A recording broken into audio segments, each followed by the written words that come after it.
What's going on, boys? RedFlamingo here. Today we're talking about the wall. And we're not talking about the wall from Game of Thrones. We're not talking about the Great Wall of China. We're talking about the Boom Beach Wall. And this wall is in relation to your victory points.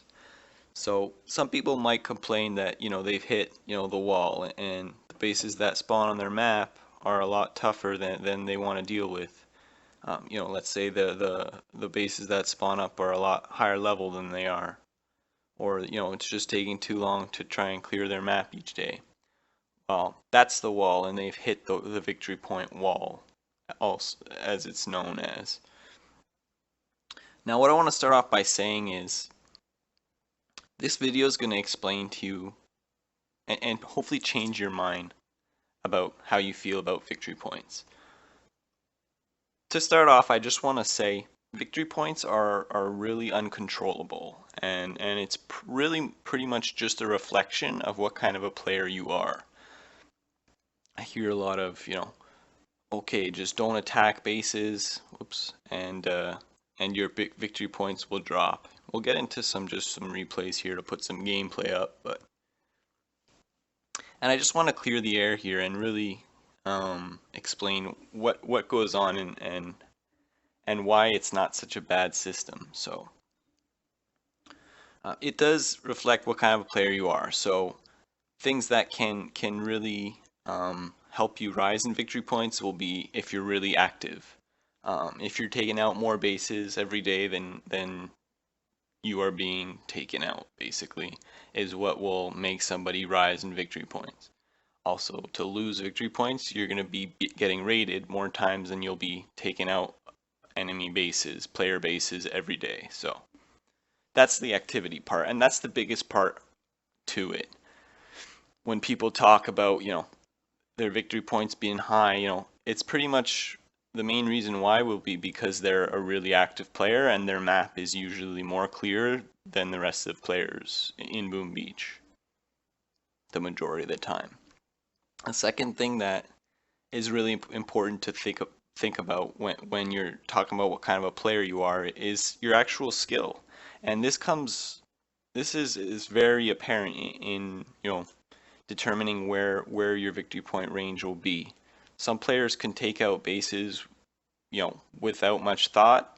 Some people, have to go at it for a couple of tries and really waste a lot of gold and time on taking out a certain base. So just to kind of, just kind of say that it really does depend, reflect your knowledge of the game, which is great. Guys who are high in victory points, definitely for a good reason. It's not because they bought, a lot of diamonds or whatever, but for the most part, it's because they're active and they work hard and spend a lot of time on the game, making them more skilled. Thirdly, your base and your power of your troops and the power of your defense does also play a big role in your victory points. So if you're a max town hall, if you're a max HQ 21, or if your statues are far better than someone else's statues, that all comes into play, and that all helps you with your victory points. So just those three things that pretty much determine what kind of a player you are and kind of what range of victory points you'll be in. Um, so now that we've kind of gone over what kind of players there are, I want to get into kind of victory point ranges. So you do show up on other player maps more frequently if you have higher victory points.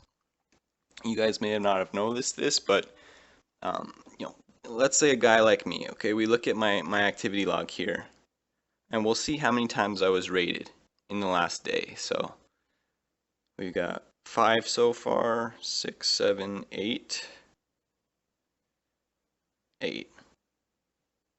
Other days, it's a lot more than 8. It varies, but if you look at a guy in let's say, 100 victory point range to 200, maybe they'll get raided once or twice a day. And that's primarily because of, so I'm showing up on more opponents' maps than a player at 100 victory points would be. It's just the way the game works, and it makes it tougher for higher victory point players to maintain their victory points, which, if you ask me, is a great system. Here I want to show you guys another thing. I'm being scouted 16 times in a day. I'm being rated 9 times today, right? This is the summary of the day. So I'm on 7 maps where I'm not being, I'm staying on 7 maps right now. If they keep me on their map and let's say they quit the game, they stop playing the game, I'm still gonna be on their map until they find a new opponent. They click find a new opponent or they take me out. So I could literally be on 1,000 different maps. I'm probably on 1,000 different maps at this point just because I've spawned on so many different people's maps throughout my, whatever, let's say year and a half of playing. If they all wanted, they can definitely go and all attack me in one day. I could get raided, let's say 100 different, I could get raided 100 times in one day. It doesn't happen because people quit the game.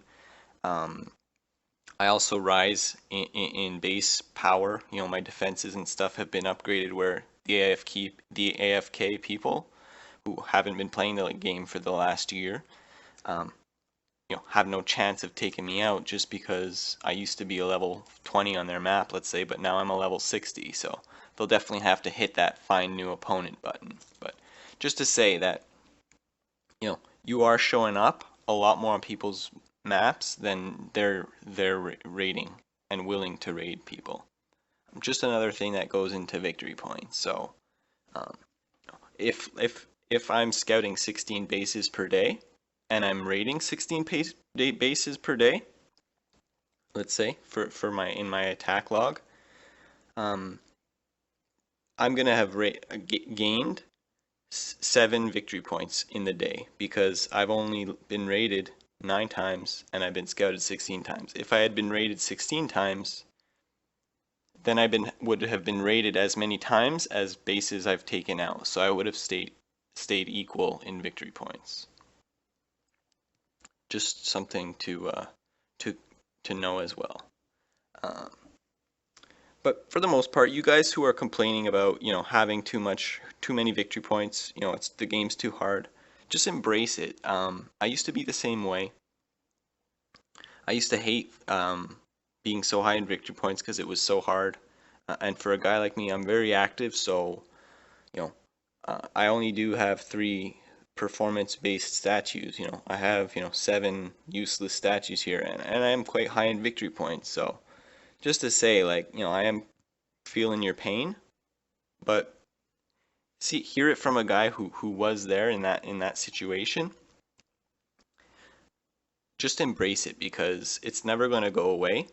It's only going to get harder, and it's not that bad of a system, honestly. It could be worse. Clash of Clans, for example. You've got maxed bases against guys who are just starting the game. That's how bad their system is. Their victory point system. They don't call it the same thing, but trophies. And the sooner you can really enjoy it, and work harder every day and challenge yourself, find new ways to take bases out, different troop compositions, then you'll really start having fun in the game. Hopefully this new update that's coming out is going to encourage victory points further, which will kind of balance the gap a little bit more between higher levels being on your map than you are. Hopefully guys will have enough incentive to rise in victory points. I already think there is enough incentive. By clearing your map every day, you're keeping this percentage high, which means you're attacking more bases each day than somebody who is clearing their map, let's say, at the end of the day and is playing casually. Just for more information on that video, I have a video called The Most Important Factor, and it does explain it a lot more in depth. But just to bring that up. Um, so in this new update, they say that they're going to be coming out with a system that's going to encourage victory points more, which will be great. Um, you do get a lot more bases on your map the more active you are and the more clear it is, which means you're getting more power stones since you can pretty much only get these through offense. You're getting more prototype parts since these are all come from offense except for the hammerman attacks you. And the majority of your intel does come from offense. So you do get intel based on defenses, and the higher victory points you have, the more times you're being attacked, meaning you can get more intel if you're higher in victory points. But it's very, very noticeable amount. Like I said, guys are scouting me 16 times, 16 different guys are scouting me every day, whereas someone who's, 200 victory points are probably only gonna get scouted about 5 times a day, let's say, for example. So, I am getting a bit more intel per day through defense because of, my victory point range and the amount of times I'm showing up on people's maps, like we explained before. But it's really unnoticeable, in comparison to the amount that you get through offense and keeping your map clear. So the last thing I want to talk about is just someone who's going to encourage you to drop victory points is only going to be kind of hurting you with that kind of advice, just because to drop victory points, the only thing you can do is to stop attacking other players. And by stopping, attacking other players, you're not getting, all those good resources that, are very important in your Boom Beach play time. These power stones, intel and prototype parts.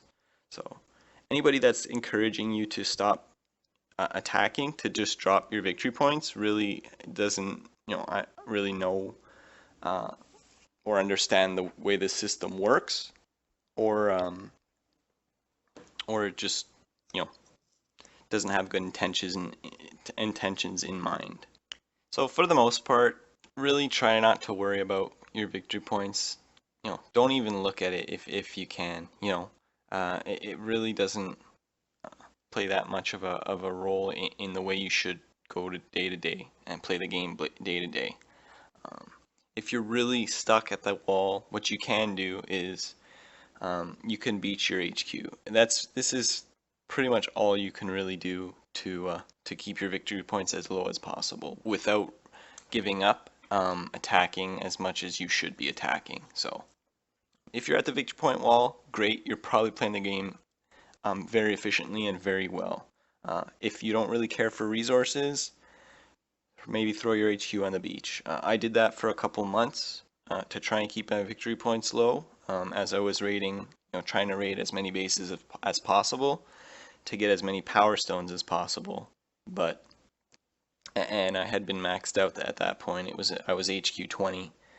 I had maxed all my important buildings out, so resources really weren't an issue for me, even though my HQ was beached. But there is that you can do. But for the most part, it's just really a reflection of what kind of a player you are, and if you can, try and embrace having difficult bases on your map, then I think you'll be a lot happier of a player and less stressful going through your Boom Beach play. If you are at the wall, it probably means you're one of the more better players, either more skilled or more active than the rest of the people at that at your level. But for the most part, don't even pay attention to it if you can.